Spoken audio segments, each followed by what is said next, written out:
નમસ્કાર વિદ્યાર્થી મિત્રો, હું જસાણી સર આપ સર્વેનું જસાણી એજ્યુકેશનમાં હાર્દિક સ્વાગત કરું છું. આજે આપણે most IMP MCQ chapter 4 magnet વાળું છે, જેની સિરીઝ આપણે લીધી છે. આની પહેલા એમ કહેવાય કે આઈએમપી 1001 એટલે કે થિયરી અને આઈએમપી 1002 એટલે કે એક્ઝામ્પલ. તમે જ્યારે એક્ઝામની તૈયારી કરો છો બરોબર, અથવા તો ચેપ્ટરની પ્રિપેરેશન કરો છો, ત્યારે એકદમ ટૂંકા સમયની અંદર એમ કહેવાય કે 20-22 મિનિટમાં તમારી આખા ચેપ્ટરની થિયરીનું રિવિઝન થઈ જાય, 20-22 મિનિટમાં એક્ઝામ્પલનું રિવિઝન થઈ જાય, અને એની સાથોસાથ આમાં 8 કે 10 એમસીક્યુ એવા આપણે કરીએ કે એક્ઝામ આપતા પહેલા આપણે વધીને એમ કહેવાય કે 10 થી 12 મિનિટમાં આ જો વિડીયો જોઈ લઈએ તો આખા ચેપ્ટરનો ટોનિક આપણને મળી જાય. એ હેતુથી આપણે આ વિડીયો બનાવેલો છે. તો એમાં આપણે બહુ ઓછા એમસીક્યુ પણ લગભગ એરા આવી જતા હોય એવા એમસીક્યુ પસંદ કર્યા છે. તો મારી દ્રષ્ટિએ આ એમસીક્યુ પણ આઈએમપી છે. આની સાથોસાથ આ સૂત્રનો જે ઉપયોગ થતો હોય એવા એમસીક્યુ પણ તમે આરામથી કરી શકો.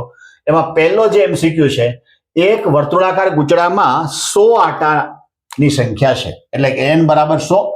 દરેક આટાની ત્રિજ્યા 2 સેન્ટીમીટર છે. ગૂંચળામાંથી 0.2 એમ્પિયર વિદ્યુત પ્રવાહનું વહન થાય તો ગૂંચળાના કેન્દ્ર પર ઉદ્ભવતું ચુંબકીય ક્ષેત્ર.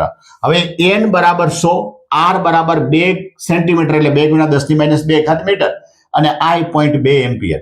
મારી પાસે કેન્દ્ર પરનું ચુંબકીય ક્ષેત્ર તો કે μ0 ni/2r. હવે μ0 એટલે 4π × 10⁻7 ઘાત, n એટલે 100, i એટલે 0.2 છેદમાં 2 × 10⁻2 ઘાત. બધું કેલ્ક્યુલેશન કરું એટલે લગભગ મને આન્સર મળે 2π × 10⁻4 ઘાત ટેસ્લા. 4 ઘાત ટેસ્લા આવો આપણને આન્સર મળે છે. એટલે અહીંયા આપણો આન્સર કયો આવે? એ. એટલે આ પ્રકારના ઘણા બધા એમસીક્યુ હોય છે, પણ આ જ સૂત્ર મૂકવાથી ઉપરની રકમ બદલતી હોય, પણ મેજોરિટી સૂત્રનો ઉપયોગ આ થતો હોય, ખાસ કરીને ગૂંચળાના કેન્દ્ર માટે. આ યાદ રાખવાનું. બીજો એમસીક્યુ, 1 સેન્ટીમીટર ત્રિજ્યા અને 0.5 મીટર લંબાઈના સોલેનોઇડ. અહીં સોલેનોઇડ યાદ રાખવાનો છે, જેમાં આટાની સંખ્યા 500 છે. તેમાંથી 2 એમ્પિયર વિદ્યુત પ્રવાહ પસાર થાય તો સોલેનોઇડની અંદર ચુંબકીય ક્ષેત્રનું મૂલ્ય કેટલું હોય છે? હવે મારે અહીં ત્રિજ્યાની કોઈ જરૂર નથી આ એક્ઝામ્પલ પૂરતી. L 0.5 મીટર, આટાની સંખ્યા 500 અને પ્રવાહ 6 એમ્પિયર. સોલેનોઇડનું સૂત્ર છે μ0 સ્મોલ ni. હવે સ્મોલ n એટલે કેપિટલ n ના છેદમાં l, એકમ લંબાઈ દીઠ આટાની સંખ્યા. હવે આ બધા ડેટા મારી પાસે છે. μ0 એટલે 4π × 10⁻7 ઘાત ગુણ્યા 500 × 6 છેદમાં 0.5. આ બધાયનું કેલ્ક્યુલેશન કરતા મને આન્સર મળે 24 કહેતા 24π × 10⁻4 ઘાત ટેસ્લા. બરાબર છે? એટલે આ આન્સર અહીંયા પણ તમારો એ છે. અહીંયા ગોસ આપ્યો છે બરોબર, તો એને કન્વર્ટ કરતા તમને આવડવું જોઈએ. એટલે એમાં ભૂલ ખાસ ન થાય ઉતાવળે, કારણ કે બે રકમ સરખી છે પણ બેના યુનિટ કહેતા એકમ કેવા છે? જુદા છે. અહીંયા ગૂંચળાનું કેન્દ્ર છે, અહીંયા સોલેનોઇડ છે. સોલેનોઇડ પર આ સૂત્રનો મેક્સિમમ ઉપયોગ થાય એવા એક્ઝામ્પલ ઘણી બધી વાર પૂછાઈ ગયા છે, અથવા તો તમે અનુભવ કર્યો છે કે અત્યારે રનિંગ જે તમારી એક્ઝામ હોય એમાં પણ પૂછાતા હોય. ત્રીજો એમસીક્યુ, 4 × 10⁻4 ઘાત ટેસ્લા. હવે ટેસ્લા એટલે ખબર પડે કે આ ચુંબકીય ક્ષેત્ર છે. એને લંબરૂપે 3 × 10⁷ ઘાત મીટર પર સેકન્ડની ઝડપથી ગતિ કરતા ઇલેક્ટ્રોનની વર્તુળાકાર માર્ગ પરના પરિભ્રમણની આવૃત્તિ શોધો. હવે અહીંયા ઇલેક્ટ્રોનનું દળ આપી દીધું, ના આપ્યું હોય તો 9.1, અહીંયા 9 આપ્યું છે, ગુણ્યા 10⁻31 ઘાત. એની કિંમત પણ આપણે યાદ રાખવી પડે. અહીંયા આપી છે 1.6 × 10⁻19 ઘાત. એટલે ચુંબકીય ક્ષેત્ર છે અને મારી પાસે વેગ છે. વર્તુળાકાર ત્રિજ્યા આપણે ધ્યાનમાં લીધી તો એનું સૂત્ર બન્યું mv/qb. mv/qb શેના પરથી આવ્યું હશે? તો કે કેન્દ્રગામી બળ કયું આવે? કેન્દ્રગામી બળ અને સામે ચુંબકીય બળ, આ બે સમાન થતા હોય એના પરથી આ સૂત્ર આવ્યું હોય. આ યાદ રાખો તોય વાંધો નહીં, અથવા તો બે બળને સરખાવી દેવાના. આવી રીતે સૂત્ર મળે. હવે અહીંયા q એટલે e થાય, એટલે મને સૂત્ર મળ્યું mv/eb.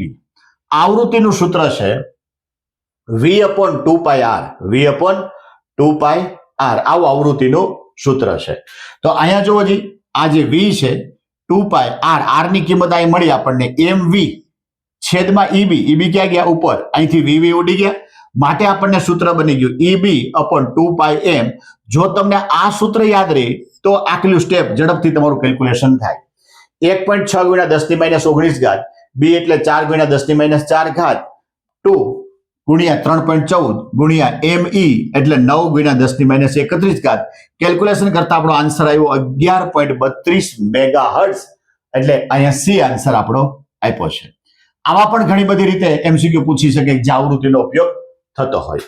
ચોથો એમસીક્યુ, શૂન્યાવકાશમાં એકબીજાથી 1 મીટરના અંતરે રહેલા ખૂબ લાંબા, સીધા અને અવગણ્ય આડછેદ ધરાવતા સુવાહક તારોમાંથી 1 મિલિએમ્પિયર એટલે 10⁻³ ઘાત એમ્પિયર વિદ્યુત પ્રવાહ પસાર કરતા તેમની વચ્ચે એકમ લંબાઈ દીઠ, આ ખાસ જોવાનું, એકમ લંબાઈ દીઠ લાગતું બળ. તો કે આ કોઈ પણ વિધેયને એની લંબાઈ વડે ભાંગો એટલે એકમ લંબાઈ થયું. અહીંયા બળ છે તો બળને એકમ લંબાઈ વડે ભાંગો એટલે F બરાબર F ના છેદમાં L. F એટલે 𝜇0 IA IB, સળિયાની મેં નામ આપી દીધા, એક સળિયો A બીજો B, માટે IA IB upon 2 પાઈ into L. 4 પાઈ ગુણ્યા 10⁻4 ઘાત એટલે 𝜇0, IA એટલે 10⁻³ ઘાત કારણ કે મિલિએમ્પિયર, IB એટલે 10⁻³ ઘાત છેદમાં 2 પાઈ ગુણ્યા L. કેલ્ક્યુલેશન કરતા મને આન્સર મળ્યો 2 ગુણ્યા 10⁻13 ઘાત ન્યૂટન.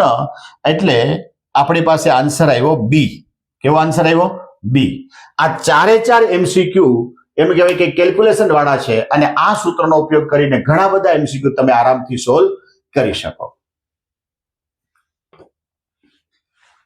જોજી, આ ચારે ચાર એમસીક્યુ પણ અગત્યના છે.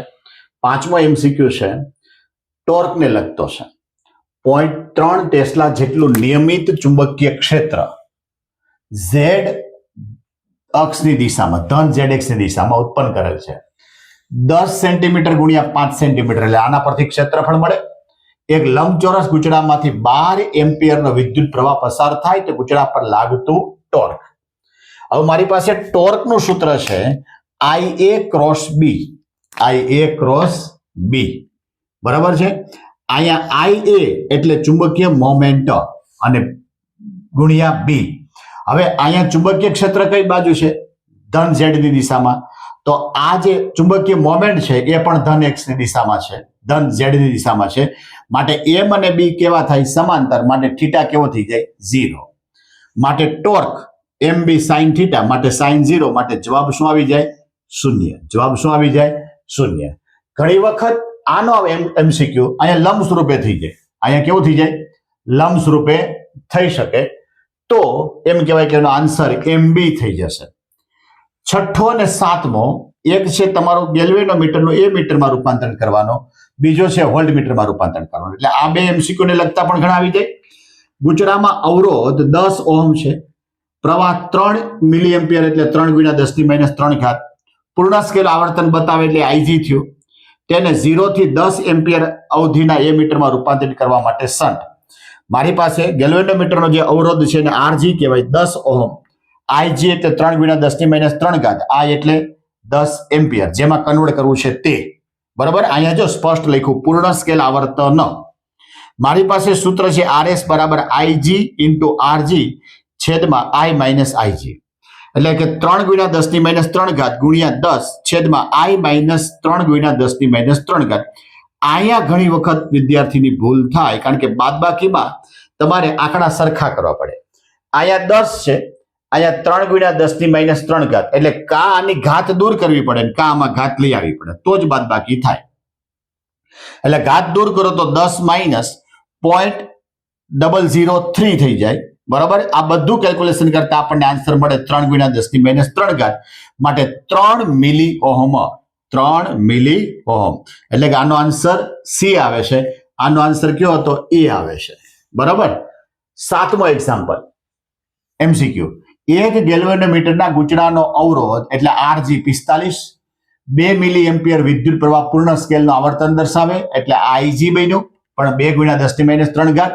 ગેલ્વેનોમીટરને 0.3 વોલ્ટની રેન્જ વાળા વોલ્ટ મીટરમાં રૂપાંતરણ કરવું હોય તો કેટલો અવરોધ જોઈએ? માટે RG બરાબર 45, IG એટલે 2 ગુણ્યા 10⁻³ ઘાત, V એટલે 0.3.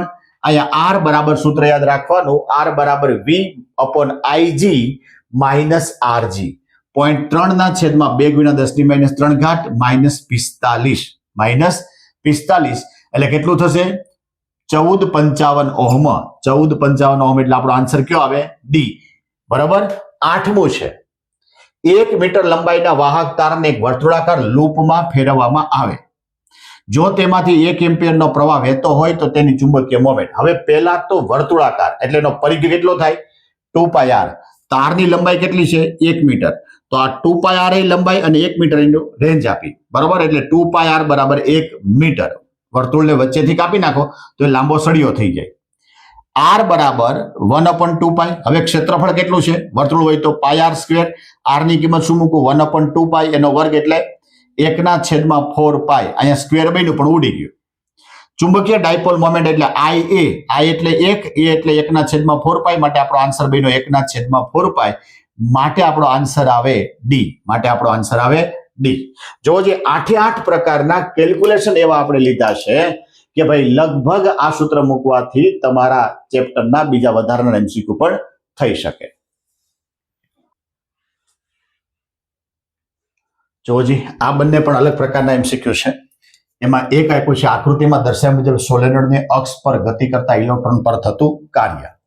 હવે સોલેનોઇડનું જે ચુંબકીય ક્ષેત્ર છે એના અક્ષને સમાંતર હોય એટલે આમાંથી જ્યારે હું પ્રવાહ પસાર કરું આ ગુચડામાંથી એટલે સોલેનોઇડ બને. શું બને? સોલેનોઇડ બને. અને એ સોલેનોઇડના અંદરના વિસ્તારો, બહારના વિસ્તારમાં તો ચુંબકીય ક્ષેત્ર શૂન્ય હોય, અંદરના વિસ્તારમાં એ હંમેશા સોલેનોઇડ અક્ષને સમાંતર હોય. હવે એમાં ઇલેક્ટ્રોન પર થતું કાર્ય, આ ઇલેક્ટ્રોન અક્ષ પર ગતિ કરે તો કે ઇલેક્ટ્રોનની ગતિ અને બી ની ગતિ બે સમાન દિશામાં થઈ ગઈ. મારે કાર્ય જોતું હોય W બરાબર FD. F એટલે QVB કહેતા EVB sin θ. હવે અહીંયા E અને B બે સમાન દિશામાં છે માટે એમ કહેવાય કે θ 0 થઈ જાય. માટે sin 0 એટલે જવાબ કેવો થઈ જાય? 0. માટે તમારો આન્સર આવે 0. બીજો પણ આવું જ ક્યાંક છે. લાંબા સુરેખ વાહક તારને 10 સેન્ટીમીટર ત્રિજ્યાવાળા વર્તુળ લૂપમાં વાળેલ છે. લાંબા સુરેખ તારને. હવે આખો જે સુરેખ તાર છે એમાંથી મેં એટલો ભાગ વાળ્યો છે. બરાબર છે.